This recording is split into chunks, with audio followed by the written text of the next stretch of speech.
I'm Taquana. I am the Orlando Market Coordinator, actually Quality Craftsmen Coordinator, because we do all markets. I've been here about 18 months now. I started as appointment setter. I actually was able to enjoy and actually experience the growth of the company. When I started, it was only 5 of us in the call center. Of course, we had team leads and we had chief, who was our supervisor, but we have grown significantly. I do numerous of things here.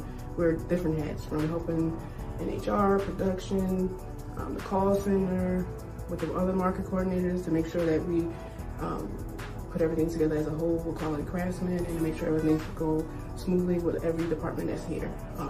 I'm also the main person with coaching and training to make sure we do good appointments, make sure our sales side is good, our customers as well, and as a whole is for our staff. I enjoy working here, looking forward to many more months, years with the company, and it's always growth here, which is phenomenal.